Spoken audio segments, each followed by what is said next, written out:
نبی پاک صاحب الالاق سید عالم صلی اللہ علیہ وسلم نے فرمایا کہ ایک شخص رات کو ارادہ کر کے سویا تھا کہ سویرے تہجد پڑھوں گا۔ ایک تو وہ ہے جس کا ارادہ ہی کوئی نہیں، فجر پڑھنے کا بھی ارادہ ہی نہیں، سرے سے پروگرام ہی نہیں۔ اس کو پتہ چل گیا کہ ڈاکٹر نے کہا تھا 7-8 گھنٹے سونا ہے، تو اب وہ ٹائم دیکھ رہا ہے 2 بجے سو رہا ہوں، 10 بجے اٹھ جاؤں گا۔ اس کی بیچ میں نیند ہے، صحت ہے، ڈاکٹر کی تنبیہ ہے، پر فجر تو شامل ہی نہیں۔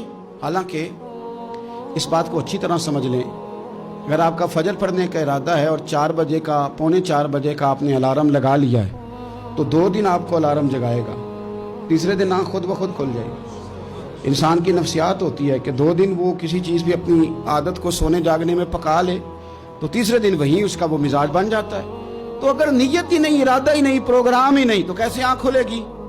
بلکہ پھر تو یہ ہوتا ہے کہ کئی دفعہ آنکھ کھل بھی جاتی ہے، بندے اٹھ بھی جاتے ہیں پر اٹھتے ہی نہیں، نماز کا وضو ہی نہیں کرتے، آگے بڑھتے ہی نہیں، ہمت ہی نہیں کرتے۔ لیکن حضور کیا فرما رہے ہیں؟ کریم محبوب علیہ السلام فرمانے لگے جس کا تہجد پڑھنے کا ارادہ تھا لیکن نیند غالب آ گئی، اٹھ نہیں سکا۔ حضور فرماتے ہیں نیند تو اب اس نے پوری کر ہی لی ہے نا، پر ارادہ تھا تہجد پڑھنے کا۔ تو محبوب فرماتے ہیں نیند رب کی طرف سے صدقہ ہو گئی اور تہجد کا بھی اللہ نے ثواب عطا فرما دیا۔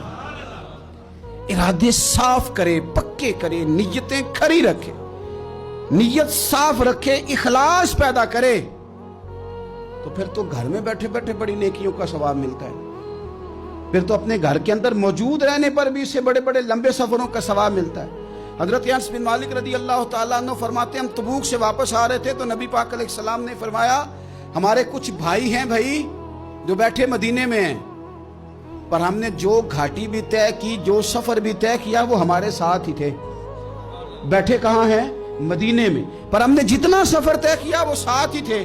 حضرت انس بن مالک کہتے ہیں ہمارے تو کان کھڑے ہو گئے کہ بیٹھے بھی گھر ہیں اور ہمارے ساتھ ہیں۔ حضور سید عالم علیہ السلام نے پھر بات کو کھولا اور فرمایا وہ جان بوجھ کے نہیں بیٹھے رہے، ارادہ ان کا پکا تھا ہمارے ساتھ آنے کا، لیکن کسی مجبوری کی وجہ سے نہیں آ سکے۔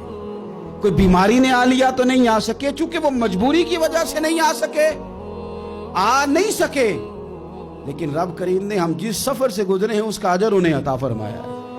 ثواب میں، اجر میں وہ برابر کے شریک ہیں، چونکہ ان کا ارادہ پورا تھا، پروگرام پکا تھا، وہ آنا چاہ رہے۔